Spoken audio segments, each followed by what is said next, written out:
I mean, hope doesn't exist if you're totally certain about stuff. You don't hope for things you're totally certain of. I mean, are you ever justified in hoping is an important philosophical question, I think. When Tom Whyman started thinking about whether he wanted to become a father, he felt some hesitation. The stakes for women and men are often so different, and Tom was worried about things like political instability where he lived in the UK. He thought about the rocky academic job market. He felt the increasing threat of climate change, not to mention all the little daily ways that having a child would change his life. And then a global pandemic shook things up even more. He worked through his worries by writing a book called Infinitely Full of Hope, Fatherhood and Future in an Age of Crisis and Disaster. He wrestled with the philosophical questions, what can I know? What should I do? And what should I hope for? And it was that last one that haunted him. What can I hope for? Tom Whyman joins us to talk about that in this episode of Fireside with Blair Hodges.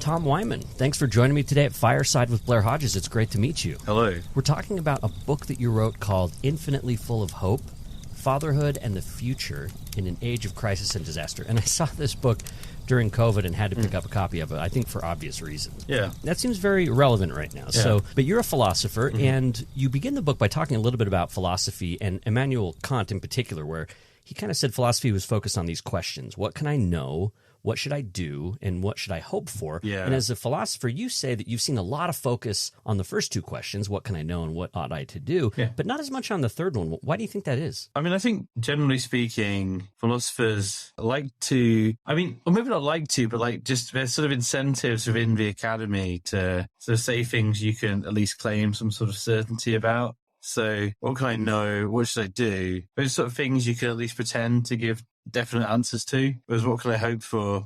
I mean, Kant's answer to that question is very religiously inflected. So perhaps you can give definite answers to it in like I'm not going to say like a theology, like a divinity department. If you're trained to be a priest, you can kind of have a definite answer to it. But if you're a philosopher, you can't really have a definite answer to it. And so, yeah, there's a kind of contingency to hope and a kind of uncertainty to hope that I think perhaps puts philosophers off. Yeah. You also said that philosophy for you kind of began in wonder, and then it continues in pedantry.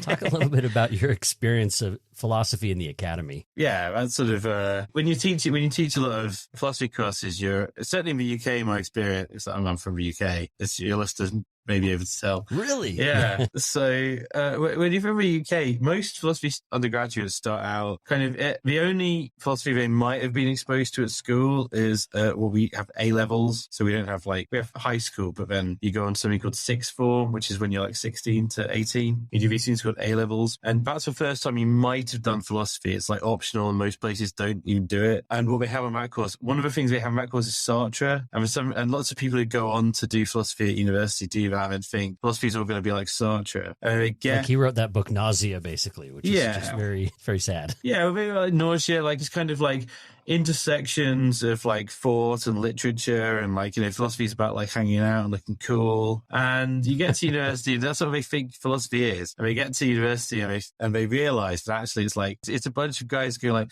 how do names work? So what's with that? Why are there numbers? And it's not really the same as what they imagine it to be. And it becomes to be honest, actually, I don't know if necessarily the typical undergraduate who thinks it's all going to be out hanging out looking cool has kind of wonder. But I think there is a certain sort of undergraduate anyway who would enter in being sincerely asking philosophical questions. You go through your undergraduate course and you realize this is what philosophy is. It's wonderful. You can ask these kind of questions. And then you get to kind of you've done your graduate studies in the academy. In order to get any of your thoughts about these questions out, you have to go through peer review in, academic journals, and someone kind of skim reads it and go, yeah, but why isn't it something totally different? You can't get published. And I mean, the more sort of refined, pedantic stuff tends to rise to the top through that process. And yet you chose to become a philosopher. Yeah. So how did you make it through this gauntlet of saying I want to make this my professional life? I'm going to be honest, Blair, it's just total naive obliviousness. You're like, I made a mistake. Yeah, I've never really thought about it, I suppose. I mean, Lord knows there's times where I thought, if I have two children, I think, you know what, maybe I could make a lot more money if I did something, if I chosen to do something else. Yeah. But actually, I couldn't have done because, just studied philosophy just almost by chance, realized I applied to go to university to study something else. I hated it in my first week and I just picked doing philosophy out of what could I switch to? Feel like I'd panic. And then I sort of grew to love it and decided to do graduate study in it. Obviously, I did a master. Certainly in the UK, you don't just go into grad school and do a PhD. You do an MA separately to a PhD. I did a master's and then had a year out, and I tried to get a job, I couldn't, and so I got funding to do a PhD, and I sort of just got suckered into it. And it's always actually been financially incentivized for me to remain within the academy. Yeah, it's almost like to get that PhD was almost a job because it was a job. I got funding to do it. Yeah, and it was the best option I had. And then there's not really been a time. Again, I mean, when I wrote the book, actually, it was kind of I didn't have an academic job. It's the only period in the last since 2007 when I haven't been associated with university either as a student or a member of staff. And I did kind of write a book in a kind of anti-academy kind of mode, thinking, hey, I'm out of the academy. I can just write however I want. I don't have a future anyway, so I can just write according to my own norms now. And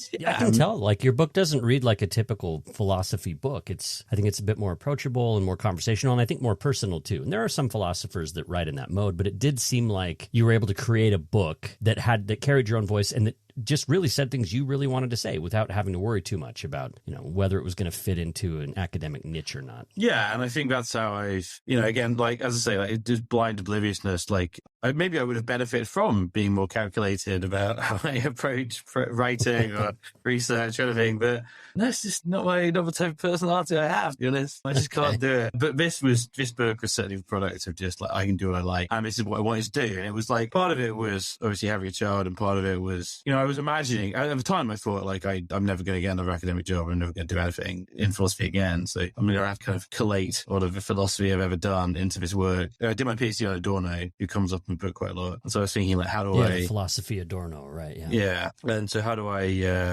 kind of combine Frankfurt School critical theory and Aristotle and philosophy of political action and all that sort of stuff into a book? I think it's fair to say that philosophy itself, just as a practice, is sort of a perpetual exercise of failure.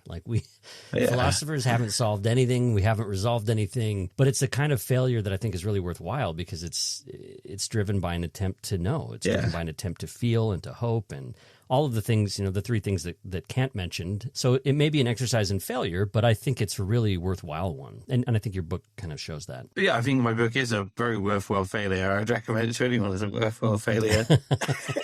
Yeah. Well, and it opens up with this really lovely journal entry. This is a letter that you wrote to your future child. This is how you open the book. And you wrote it when you first saw the ultrasound. You knew that your wife was pregnant, and you wrote it to this little clump of tissue, and you said, "You're the best thing I've ever seen." And then you kind of disclose to the clump, you say, "You raise a lot of philosophical questions, a problem for me." Yeah. Whether it was right or good, given how the world is right now, to make you happen, basically. Yeah. And that was before COVID happened. Yeah, so that was start of 2019. So yeah, that was before COVID happened. Yeah. And what were you thinking at that time? I mean, the letter's it's really beautiful, but it raises that real problem that I think a lot of people wrestle with right now, which is is it a good idea to have kids? Yeah. And I mean, I was thinking I'm poor. I don't have a secure income. I was thinking about climate change. I was thinking about, I don't know how much you or your listeners know about the UK, but we're managed by, the government is for a long time been very poor, almost been very kind of almost intent on destroying the country in a way where it's baffling, really. It's like watching some sort of malicious clowns sort of just stomp on your face. And yeah, I'm sort of just wondering, who would bring a child into that? And obviously it was me and my partner. If that, you can also call her my wife. That's fine. I call her my wife all the time. We're not technically married, but whatever. We actually were engaged to get married, and then her due date turned out to be the day for where we'd scheduled for wedding for. So we didn't get married because I know. Now we're so far into it that I can't edit that out. No, so yeah, but it's fine. It's fine. But she's my wife. She's my partner. She's her. It doesn't matter. Might as well be. Yeah. We've got 2 children now. Yeah. So I was just sort of thinking, because I wanted, we wanted this child. We wanted, to be able to give him a good enough life. And we were just worrying. And I was worrying. She was worrying. Can we do this? both in terms of like our own personal situation and also our own, also kind of a broader political situation. And that did kind of get me starting off writing about hope. Because, again, if you hope for something, you're kind of casting yourself off into a sort of a void.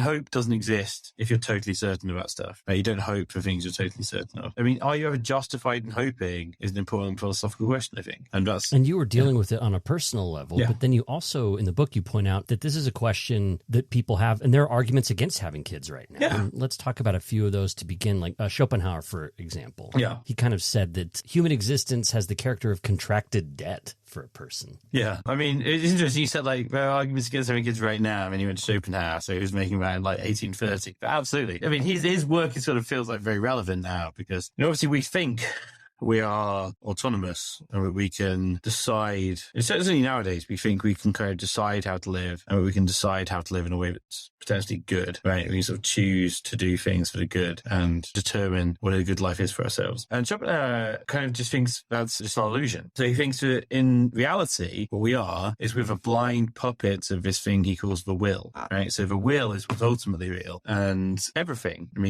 all life, including human life, is just kind of manifestation of the will. And so, in fact, our desires, which you think are our own, that we are inclined to think are rational, are actually just the will trying to perpetuate itself. And the will perpetuates itself through, sexual reproduction, basically. It sort of reminds me of Dawkins' selfish gene, but instead of the will, it would just be like the genome or like the DNA is just like driven to reproduce. And so we're just this like unfortunate side effect of all that. Absolutely. And Schopenhauer was someone who was certainly an influence on Freudian psychoanalysis. He was an influence on Darwinist ideas about how the species perpetuates. I couldn't say for sure he was an influence on Darwin himself, but I think he's certainly tacitly an influence on people like Dawkins. So so that's not a coincidence, but it kind of sounds that way. And, the kind of Dawkins Darwinist idea is that we're like the blind puppets of our genes, but Dawkins doesn't kind of think that's morally bad. As far as I know, he kind of thinks it's sort of morally neutral. Yeah, I think that's right. But Schopenhauer kind of thinks it's kind of morally bad, right? Because he thinks that existence is characterized by pain. Because even though we have all these illusions about ourselves, these are illusions we've sort of created in order to cope with the fact that existence is suffering. Even though we're rationally driven to perpetuate the species or perpetuate the will, what we actually experience as individuals is suffering. So for Schopenhauer, the correct response to that is to try and kill our desires.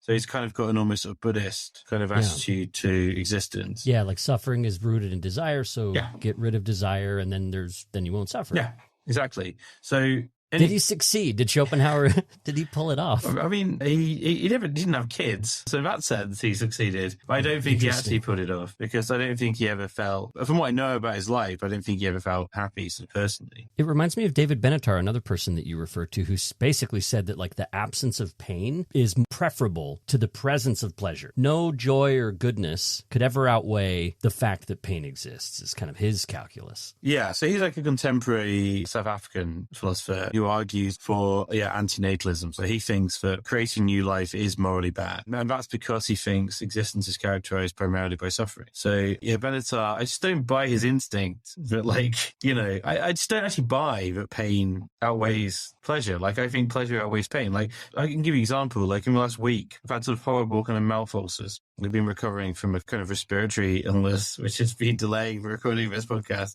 Yeah, I had some mouth ulcers when I had shingles, so I've experienced that. It's pretty painful. Yeah, it's really painful. And I've had them over the past week, and they've been, dominant kind of sort of feature of my sort of affect in the world for the past week. Yeah. They've gone away today, and I've just forgotten about them. I don't remember them, really. I don't think about them anymore. And I'm happy. I'm happy to be doing things that don't involve having mouth ulcers. This connects to pregnancy and birth because physicians say that women's brains actually flood the mind with chemicals that sort of almost make them forget about the pain of childbearing, right? And perhaps I should qualify that by saying that the brain and those chemicals can reduce the memory of the physical pain, but there are some emotional traumas and things that can happen in the process of childbirth that can have lasting influence, of course. That's interesting, actually. I talk about this in the book. Edie, my partner / wife / whatever, had a C-section ultimately. So she didn't actually go through all that, but her sister actually gave birth yesterday. So she's just gone through that. And according to her partner, at any rate, she was very stoical throughout the whole thing. So I don't know. But there might be something to that. Certainly I just don't. I think Benatar's sort of arguments follow from this intuition he has, that sort of you're always going to remember pain more than you remember pleasure. They just don't get that at all. Yeah, it doesn't connect with me as much on that level. Where I'm tempted by it is the idea that, like, when I think about, I have children, I have 2 children, and when I think about the fact that they experience pain, it's really painful as a parent to see them experience pain. And to think about the fact that they're going to, if they live, and if they don't, that's its own kind of pain and suffering. But if they do, they'll experience heartbreak. That's and true. They'll experience confusion and loss. And that's hard as a parent to face. Like, I basically kicked that process off for them, that they're going to face a lot of sorrow. Yeah. But you also made it so they can experience pleasure, right? And you give them pleasures. Like, you can show them things that they like, or you can, like, giving a child like a date, not like a fruit, a date. It's the first time and seeing their face like light up, or like, just doing like just silly things with them. Like my daughter, who's just about to turns one like in a couple of days' time. She just learned to roar. So her brother roars a lot because it's dinosaurs. And she just learned to roar. And just how proud she is. Like, she can't even talk, but you can see how proud she is. How she could roar. Like, it's wonderful. And I hope that simple stuff outweighs. And I'll say, even for myself, if something were to happen to my kids, it would be devastating. But I would rather have had the love and the connection with them that costs that devastation than to not have had it. That's how I personally feel about that. Yeah. I mean, my parents lost a child just before I was born, which I talk about a bit of a book. My older brother died before I was born. And I think they talk about him in sort of those ways. Like, he died when he was about 3. And yeah, I mean, like, obviously it's sort of devastating. And when they talk, but normally the memories they share of him are just happy memories. Like, the things they remember aren't him being sick, but are my dad's favorite memory of him is when he accidentally took some sips of my dad's beer when they were out somewhere, and then spent the whole time of the car home hugging my sister, who was then like kind of 1 year old, like, just being her. So, just absolutely there. So those are the things they remember of him. They don't know, they obviously also remember other things, but the things that they sort of, again, I guess that's, obviously it does terrify me over time, like before for my children, right? Something horrible might happen to them, but like, you will still have, even if that does happen, there is you do have to remember that they still have given the world some joy. Yeah. I think. I mean, I can't really talk about because obviously, like, it hasn't happened, and Lord knows I hope it never will. But that's another thing I talk about in the book. Like, you do, by having children, you expose yourself to the possibility of like the worst pain you could ever possibly know, I think. And you also mentioned climate change too. So this is another reason some people would say it's not a morally good decision to have children, is because it could contribute to a rising global crisis. What are people saying about that? I think there's a couple of things. I mean, so firstly, like, there is the kind of argument that, like, basically climate change is going to lead to a world that's so bad it's just not worth living in. So it's kind of almost like an act of cruelty to bring our children into that world. I mean, that sort of relates, I think, to the sort of, what we've just been talking about. Like, if having children is just going to open up either yourself or them to different kinds of suffering, then it wouldn't be worth it. I mean, the other argument is the kind of almost sort of carbon footprint argument. But, the thing we need right now is to reduce our carbon emissions as much as possible, right? We're in a kind of sort of almost carbon emergency. So, and the number one way that you can guarantee you're going to reduce your emissions is by not creating more human beings to emit carbon. Mm-hmm. So you have a moral duty to either, I mean, some people would say you have a moral duty to not have any children. Some people would say you have more duty to limit the amount of children you have. So, I mean, the way it's often reported is like, taking a domestic flight or something is going to emit a certain amount of carbon, which you could not emit by getting a train, right? But having a child is going to then emit a certain amount of carbon, which you could offset, not emit by not having the child, basically. I mean, certainly at that end of the argument, I think is kind of silly, because a child is not like a flight, a child makes their own choices about what they do and what they emit. Like, if we start getting into hypotheticals about what actions our child is likely to take, I mean, obviously, I think you just said that what we have is duties to educate our children and to, in a way, give our children the opportunity to be better than we are. So it might be true that it's morally bad to bring children into the world if they're definitely going to do morally bad things. And, you could say emitting carbon is definitely a morally bad thing. But then you might also want to say, well, the way to deal with that is to attempt to construct a world in which we have a better kind of more sustainable relationship with the environment. And we need to have kids to teach to do that. Yes, too. exactly. This can get dark pretty quick, though. Like, it can get pretty dark in terms of people saying, well, I mean, if you're going to apply that to kids, why not apply it to yourself? Like, you're right now emitting carbon. And I think there perhaps have been some people who have said that there's some sort of moral goodness in suicide, even, to say, you know. It's interesting, because I haven't actually encountered that in a philosophy paper.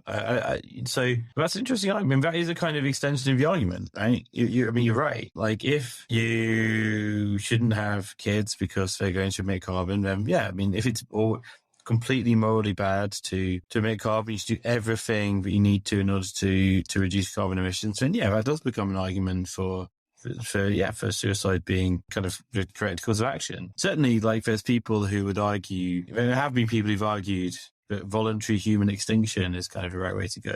You know, then obviously on the basis that we as a species are always going to have an unsustainable relationship with the environment. So the best thing we can do is to eliminate ourselves, which we could technically freely choose to do, and then leave a planet for other species. It's not for me, like, to be honest. My best argument against that is I don't want that. Yeah, I'm not certain I think that's right. Like, say, with both of these arguments, we've got to kind of try and do it differently. Like, you know, these are kind of all out. These are scorched arguments, earth. Yeah, these are arguments that assume all else has failed. And in a way, I want to say, well, all else hasn't actually failed. We haven't really seriously explored our options enough. And I think where hope comes in, as you said, is like, yes, we can't prove that. We can live toward that, and we can hope for that. We can desire that. Yeah. But we can't prove it. And so, you know, we're stuck at that impasse in a way. I think that most of humanity probably would side with Team Humanity in a way, you know, and let's see what we can do rather than the nihilism of destruction. But, you know. Yeah. I mean, people like Benatar, Schopenhauer would probably say, like, well, that's irrational if you're siding with Team Humanity here. But, like, then just call me irrational. That's fine. That's a rational thing I'm kind of prepared to have. And again, like, you know, I think hope is kind of irrational in a way, right? It's never going to have a fully rational basis. Because if you were totally certain about something, you wouldn't need hope. So, well, let's define it. Like, tell me, like, what's the most simple definition of hope as you understand it? How do you define hope? Yeah, let's look it up in a book. Yeah, you've got a whole book. I've remembered. I have do have a definition of hope in a book. So, hope is an attitude that agents might adopt towards the world, probably usually involuntarily, but perhaps also voluntarily, which is characterized by the following two things. One, a recognition of the possibility of a better. Two, an active desire for the better to occur. So the possibility of the better, you recognize it's possible things to be better, and you also actively desire for the better things to occur. So what I wanted to rule out there is the idea that hope could just be going like, you know, well, I'd like things to turn out better, but I'm actually not even, I have no idea how that might happen, and I'm not kind of willing to pursue options that might make it happen, basically. So I think that having children, for example, can be a hopeful act, even in like an age of sort of climate disaster. But I wouldn't say it was a hopeful act if you go like, well, I've got a genuine idea of sort of parameters of a disaster here. I'm having a child anyway, and who knows, maybe things will solve themselves out. That's not hopeful. That's what I would call resigned, you know, just resigned to whatever fate is going to bring. Like you'd like a good thing to happen, but you like a thing to happen. Maybe you don't think that it will, or like, you won't do anything. Well, yeah, you'd like a good thing to happen. You think maybe a good thing could happen, but you're kind of passive. You're passive in relation to that outcome. So what's interesting is like we can experience these different types of hope. Like we can experience resignation about some things and then hope about other things. In other words, I don't know that it's like a person is a hopeful person. I would have to be more specific than that, right? To say, well, they're hopeful about something in particular, and they're resigned about something else, or they're cynical about something else. Yeah, that's true. I think so. You know, you can try and be hopeful in all aspects of your life, but you're probably not going to manage it, right? You know, I might have hope for my son or my daughter, but I don't necessarily have hope. I might not have hope for, hypothetically, like my professional prospects or something like this. I might be resigned towards my career, but hopeful for my children. And actually being resigned towards my career might be a way in which I make my hope for my children active, right? If I have a kind of boring dead-end job I don't like. That's not true to life. But if I do, then I might just be doing that in order to secure a good future for my children, right? I might be resigned towards my job, but yeah, hope for my children. Yeah, you can like act resignedly with hope for something else. Yeah, exactly. What about the time element? Like, does hope always have to be future facing or about the future? I mean, that's a difficult question, actually. It's a wonderful book by Jonathan Lear, which listeners should check out if they're interested, called Radical Hope, which is about, it's a kind of philosophy book, but it's philosophical meditation on the sort of testimony of the autobiography of a Native American chief called Plenty Coups. And he's sort of like talking about the loss of, you know, his lifestyle he lived when he was a young man. And Leah talks about the kind of hope Plenty Coups has. And Plenty Coups had hope, it's kind of future oriented because it involves a sort of hope that one day the buffalo will return and his tribe will be able to, his people will be able to live the life they used to. But it's also, I think Leah sort of thinks it is a hope for the past. It's a hope for maybe things could have gone differently in the past. Maybe, you know, the white man didn't destroy our lifestyle, basically. Because the hopes he has for the future are not sort of realistic ones. But there's nevertheless a kind of, Leah thinks there's a hopefulness to the fact that Plenty Coups kept living his life even after he recognized the life he found meaningful was over. And that is a kind of hope for the past, I suppose. I mean, and Walter Benjamin in there's an essay I talk about in the book, Theses on the Philosophy of History, which Benjamin actually wrote very shortly before he was sort of murdered by proxy by the Nazis. He committed suicide, but kind of while fleeing from the Nazis. He was Jewish. And talks about sort of revolutionary action as being an attempt to redeem the past. So revolutionary political action, an attempt to redeem the past. So there's a kind of hope for the past again. In future-oriented actions, there can be a kind of hope for the past. Does it redeem the past because, like, seeing something bad from the past can spark change and improvement for the future? And in that way, It's not like saying, oh, I'm glad those terrible things happened, but at the very least, the silver lining to them is they could be used to spark something better. I think that's kind of what Benjamin is driving at. So he's sort of arguing against the kind of conception of history where the bad things are ultimately justified because they led to progress, right? So, okay, so it was bad for, so I mean, the kind of Whiggish kind of view of like colonialism or something would be, well, you know, it's kind of bad. Yeah, it was bad to wipe out Native Americans, but now we have this great country, et cetera, and that's great. Like Benjamin is trying to kind of philosophize about history from the perspective of the victims. And so, yeah, I think what he's trying to say is that like resistance to the powers that be, like the kind of the winners in history, as a kind of hope directed towards the past, because it's about sort of trying to get justice for people who suffered throughout history and who kind of the sort of alleged glories of the powers that be have kind of been built on the bones of. That's sort of what Benjamin thinks is going to drive revolutionary political action. So yeah, so that's a kind of hope for the past. You also talk about some bad kinds of hope. One of the things I noticed was actionism. You talked about as kind of a bad kind of hope. Talk about that for a little. Well, actionism is, Benjamin was a philosopher who was associated with the Frankfurt School of Critical Theory, and one of his great kind of intellectual soulmates was Theodor Adorno. He was another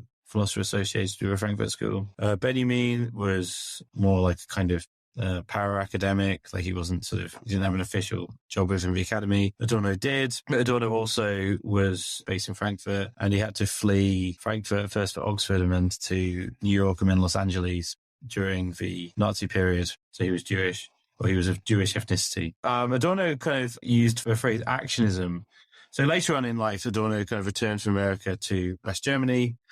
And, you know, he was someone who was on the political left. He was very kind of concerned. He obviously chose to go to West Germany over East Germany, right? Which was controversial with some of his sort of more of hardline leftist friends. So obviously communist East, capitalist West. Adorno was very concerned of like helping kind of set up some sort of liberal democracy in West Germany. And in the 1960s, towards the end of Adorno's life, there was a sort of very active student movement in West Germany, as there was in lots of Western countries.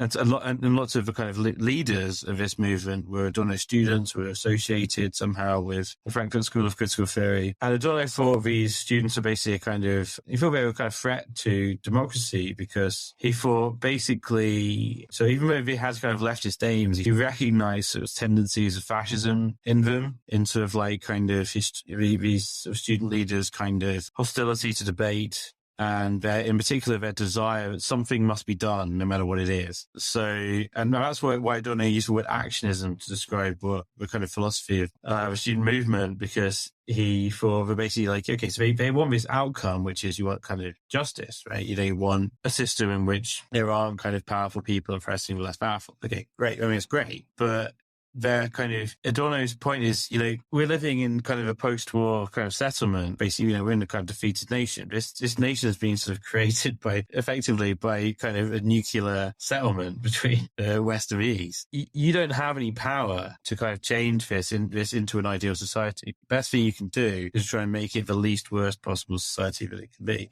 You think that you're going to make it into an ideal world, but you are powerless to do this. And Adorno's sort of accusation of his students almost is that like they're refusing to recognize their powerlessness in the face of the people who control the atom bomb, and that they're just going to try and do anything in order to make themselves feel better about their own powerlessness. So including violence. And like, I mean, one of their big focuses ultimately became like chasing Adorno out of university.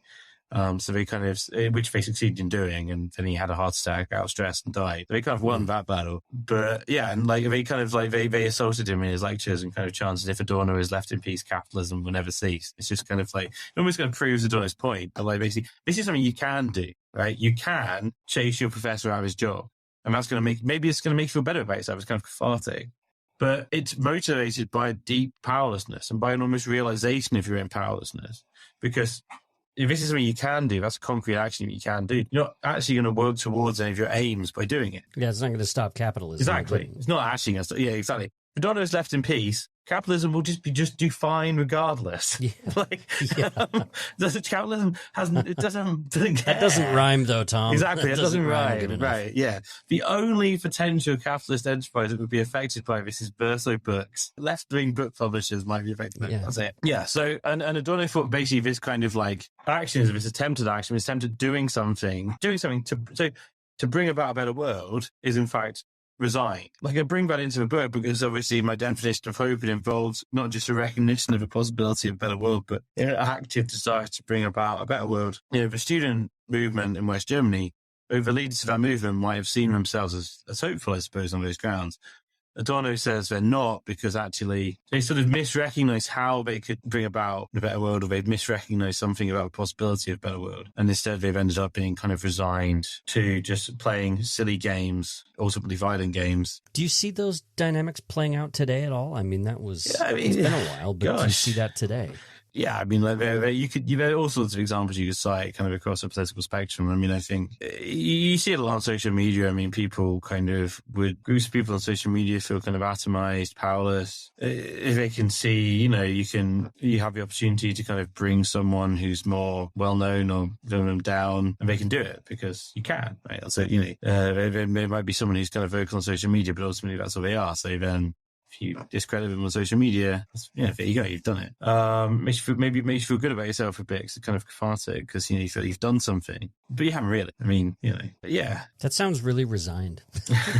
What sounds resigned? My assessment of it, or the action. Yeah, just like one of the, I hear people complain about cancel culture, for example, right? And for me, I see formerly disempowered people have a better way to influence market forces now. So, for example, an actor does something really terrible, and a movie studio maybe won't work with that actor again next time because enough people don't want to support that. And I see that as, different from suppressing free speech or being fascist or anything. Really, it's just saying we don't like what you did. Yeah. And I don't want to support that kind of behavior.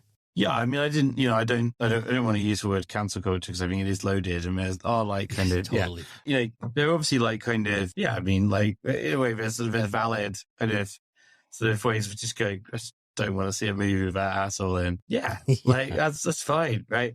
I suppose the sort of Adorno point about that would be, a conflation of that almost like consumer preference, like, you know, I don't want to see something about asshole in, with sort of revolutionary action. So it might actually be potentially a part of like getting a better world, right? Potentially. You could argue that. Hopefully, right? yeah. But like, you know, it's a better world if Kevin Spacey isn't acting in movies anymore. Yeah. Because he does unconscionable, you know, he does very bad things. Yeah. So, like, but that's not a revolutionary act. It exists within the parameters of the system we have, because actually. But I think hopefully, though, it would like prompt other people to say, this is what he did. Maybe I shouldn't do that either. So maybe there could be like broader, broader results from having someone kind of serve an example as an example, I guess. I mean, that is, I suppose, a kind of historically a justification for punishment. So yeah, like I know, and it can go really bad really quick too. Like I would also think, but you know, in a way, I would hope that one would hope that you didn't need to imagine kind of your humiliating public downfall when you're kind of thinking, should I or should I not do the things that Kevin Spacey did? Should I or should I not abuse this person? Well, I would hate to. Yeah, like I would hate to not be able to act in a movie. Yeah. So, but no, but maybe, but to be honest, maybe there will be some sort of like maybe there'll be like one or two sociopaths who just check themselves and think, I really would like to preserve my public reputation. But yeah, I mean, you're right. But like, yeah, there's kind of a legitimate application of this stuff to kind of consumer preferences. But that's what it is. It's kind of almost it's a consumer preference. Yeah. That's Tom Whyman, and we're talking about the book Infinitely Full of Hope, Fatherhood, and the Future in an Age of Crisis and Disaster.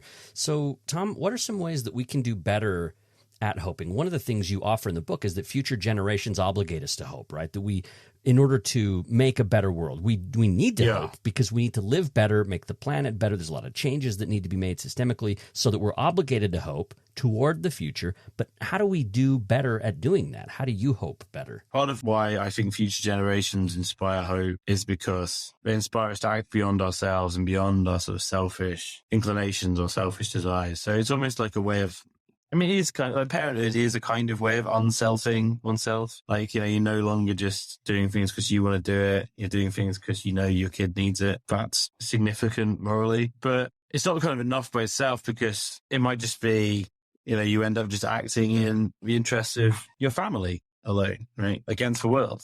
So I think, like, in a way, the experience of parenthood, it's one way in which one can help inculcate a kind of other-oriented moral behavior, which would help us kind of transcend the ways in which the world wants us to act selfishly, basically. The world wants us to think we're just selfish, isolated, rational agents like Homo economicus, like who are just inclined to maximize our own selfish gain. I mean, it turns out a society built on those principles is destructive and will destroy the planet and destroy the foundations it's built upon. So we need to find ways of acting less selfishly. Parenthood isn't the only way you can do that, but it's one way you can do that. And children are the only thing you can live for. It's not yourself. They're one thing that exists that you can live for. That's a way I emphasize in the book, is like, yeah, this is one way which is might be readily available to some people, which, you know, you could be invested in the future. You can also be invested in the future in other ways. You can be invested in future generations as a teacher, as a godparent, as all sorts of things. You be invested in the planet in all sorts of ways. You can be invested in the planet for anything beyond yourself. You can invest in a planet because you'd love a particular bird or a tree or something. For lots of people, at any rate, the experience of parenthood is going to be transformative in the appropriate way. And that's why I think parenthood can be a way to hope better. Is that what tipped the scale for you? I mean, you had the questions when you saw that ultrasound. So there was already a baby on the way when you were thinking, was it right to do this? But now you said you've had another baby. So like what made that, what are the things that kind of helped you conclude that, oh, this is a good thing? I think, in that argument, basically, like that argument, the argument I came up with convinced me. In all honesty, God love her, the second baby was not entirely planned. But, okay. You know, yeah, that changes the equation a little bit. But we were kind of thinking about it. So, but wait, that's interesting, because you guys dealt with infertility for the first baby. Yeah, we took quite a long time to conceive. Yeah. You kind of talked about that hope being dashed, like you were hoping and then it wouldn't happen. And a lot of people experience that. So that's interesting that the second one was a completely different experience. Then it was more of a surprise. Yeah, but that's almost their personalities, kids. Like, So my son he's wonderful. He's very stubborn. He can be difficult. My daughter is much, she's also can be, I mean, she can be, obviously she's a baby, she can be difficult, but she's just, she does everything really quickly. Okay. Yeah. So you still have the same kind of feeling of like parenthood matters. It gives you personal fulfillment, and it also turns you to think more broadly than yourself is kind of what it sounds like. So yeah, I do think that I would emphasize this is a book that I wrote before, I did finish the book after I'd become a parent. I wrote most of it before I became a parent. And I think certainly and I also finished it like literally just before COVID, just before the first lockdown. I submitted it to the publisher. So I would say that there are ways in which the world, certainly the way in which the family works nowadays, or way raising children works, it does incentivize certain forms of selfishness in ways I hadn't anticipated. Mm-hmm. And, that can be the selfishness of thinking, well, I've got to get my child into the best, daycare or the best school, whatever it is, yeah. And that's part of it. My child has to succeed more than your child. That kind of selfishness. Thinking of success as a zero-sum game, which carry on across the generations. But it can also be kind of the selfishness of just thinking, I'm exhausted. I've been looking after kids all day. I don't have to do anything. I don't have to, pay attention to whatever important thing I have to pay attention to. I just deserve some downtime. It's not good for maybe building the kind of base of sort of activist resistance one might imagine you'd need in order to, combat the climate crisis, for example. I do think, in a better world, those things can be mitigated through things like better childcare, more investment in schools. But we don't live in that world. So, yeah. This is where it's easy to become pessimistic. Yeah. And I wanted to ask you it's hard not to look at the scope of problems we face right now and be tempted to say, I'm just one person, and to solve this is a group project, and the group is not doing good. So where do you generate hope in the face of that? I mean, COVID's a perfect example of it, where we just couldn't really get collectively together enough to confront it in any meaningful way. So where do you generate hope in the face of that easy pessimism? And it's pretty easy to come by. Yeah, and I think, COVID it's this very strange situation where almost solidarity became not associating with one another. So it became very difficult for any sort of progressive activism to happen around COVID. And obviously we've seen lots of sort of right-wing conspiratorialism around COVID. People who had no problem associating with one another because they think it's all a hoax. If you've accepted we might make each other sick, and it becomes a very difficult thing to get together. So that has been a challenge. Just before COVID happened, the Labour Party in the UK had been led by sort of left-wingers. And there'd been, I was hopeful that we might have a government that was going to kind of have more policies, be beneficial in the ways that I think we might have a policy that I would like. But we didn't have that. We got defeated in the general election, and then COVID happened, and then the Labour hierarchy shifted. And there wasn't really much sort of, resistance to that because everyone was looking at houses. There wasn't much dealing with that defeat because everyone was looking at houses. And so that was really difficult. And I still think there's sort of hope in future generations and things like this, but I struggle more now since I wrote the book to think about how one might put into practice. And I'm more I understand more why so many men who've had children are sort of so grumpy and resigned to everything. I understand that sort of paternal cynicism that I think is sort of familiar from sort of older men. I worry that it's so easy just to get caught into that and just to think, well, I've done my bit, I've contributed to the gene pool, just see what these other people do. It's nothing to do with me anymore. It's a problem. So I'm sorry I can't say anything more hopeful. You've written this whole book about hope. Yeah. But in the end, we found out, that things are still really tricky. Yeah. And I think that's in a way, that's one take-home message that I would like for readers to have from the book. I can't, as a philosopher, actually tell you whether or not it was good or bad for you to have a child. In a way, you as a parent have to put that into action for yourself. So yeah, that is terrifying, but it could also be beautiful. Yeah, I think this is where experience does more than any of our thought can do. We sort of have to experience and live it. We can think and talk and argue and reason, but in the end, I think you're right. And this is where hope comes into it then.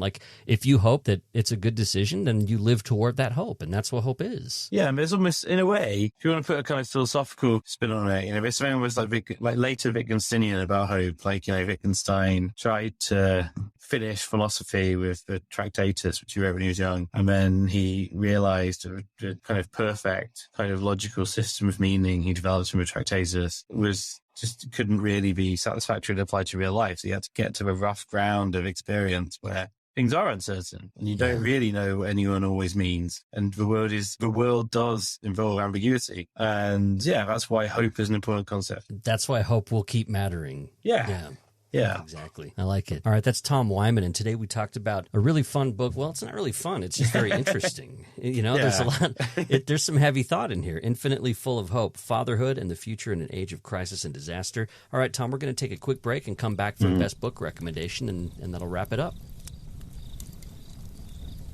Hey, it's Blair Hodges. We'll be back with Tom Whyman in a minute, but it's time to stir the embers a little bit, keep the fire going a little bit longer, and check out some of the reviews that have come in about this season of the show. We'll start with Jake Balla5, who says that Blair interviews such thoughtful, brilliant guests and always asks great questions.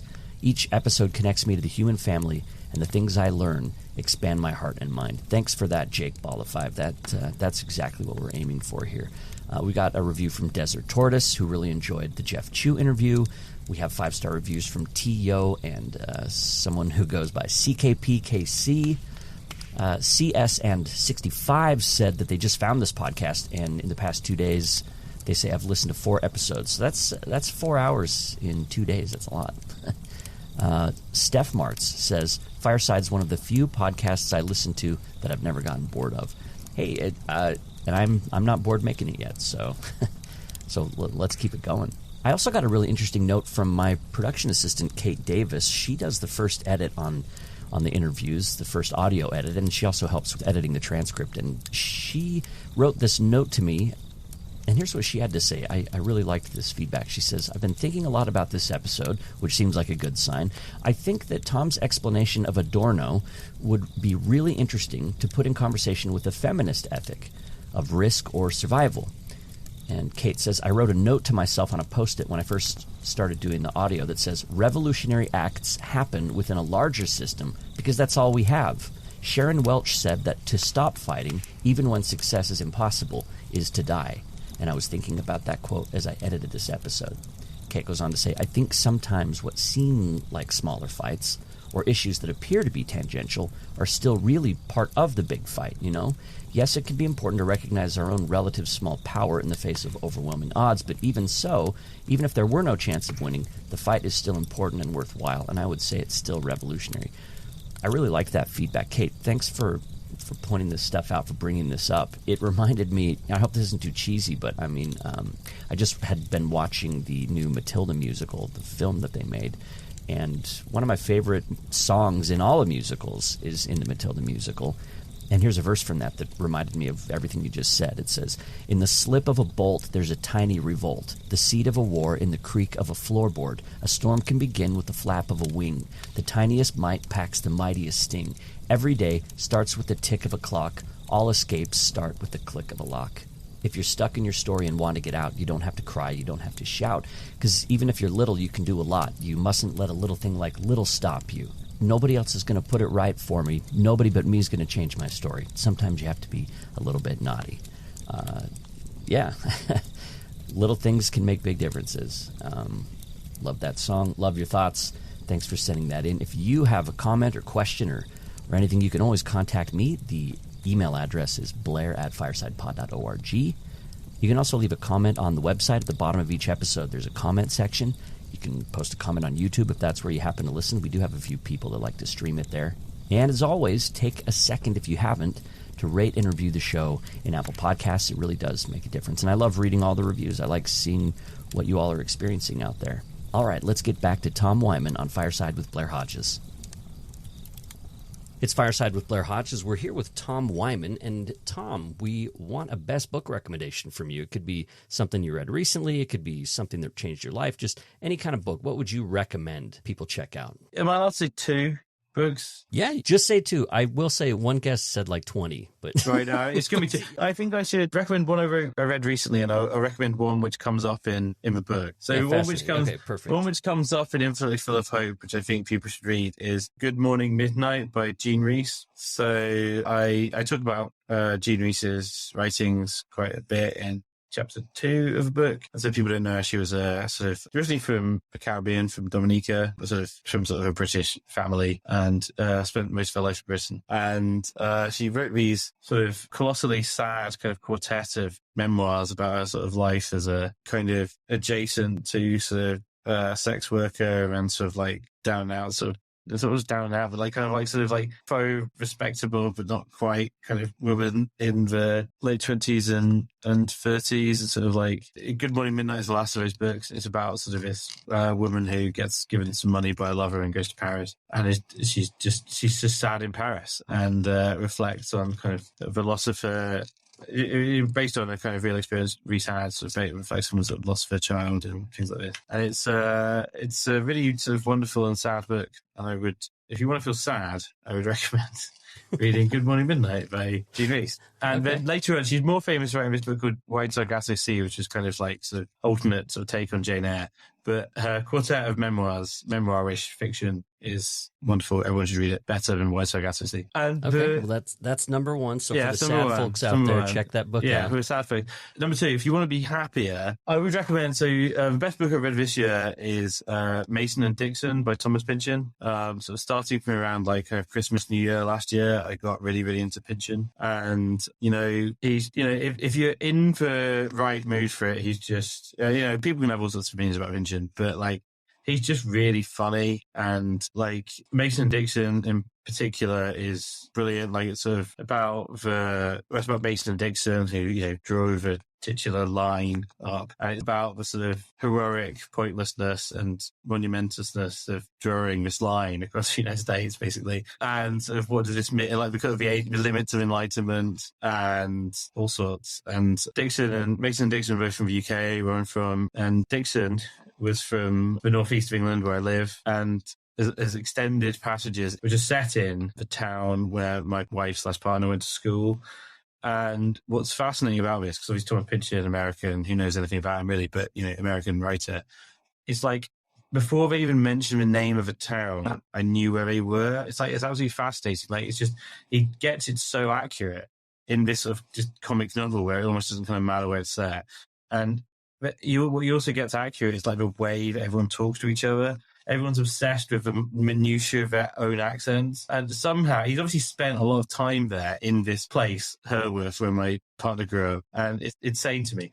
But yeah, it's wonderful, wonderful comic novel. And if you want to feel happy with that, if you want to feel sad, read Good Morning Midnight. Yeah, I haven't ever read any Pynchon, so I'll have to add that to my list. Definitely read that. Definitely Mason Dixon, Against the Day. Yeah, both. Those are the best ones, in my view. Great. Well, thanks a lot, Tom. You left me feeling just as ambivalent about hope as when we started, so... Yeah, great. Yeah, there you go. That was fair. This is the idea. Well, thanks a lot. It was fun. I'm still a hoper, I guess. Exactly. Yeah. Good. Fireside with Blair Hodges is sponsored by the Howard W. Hunter Foundation, supporters of the Mormon Studies program at Claremont Graduate University in California. It's also supported by the Dialogue Foundation, a proud part of the Dialogue Podcast Network. All right, another episode's in the books. The fire has dimmed, but the discussion continues. Join me on Twitter and Instagram. I'm at PodFireside, and I'm on Facebook as well. You can leave a comment at firesidepod.org. You can also email me questions, comments, or suggestions directly. The address is blair@firesidepod.org, and please don't forget to rate and review the show in Apple Podcasts if you haven't already. Fireside is recorded, produced, and edited by me, Blair Hodges, in Salt Lake City. Special thanks to my production assistants, Kate Davis and Camille Messick, and also thanks to Christy Franson, Matthew Bowman, and Kristen Ulrich Hodges. The opening theme song is called Great Light by Deep Sea Diver. You can check out that excellent band at thisisdeepseadiver.com. Fireside with Blair Hodges is the place to fan the flames of your curiosity about life, faith, culture, and more. See you next time.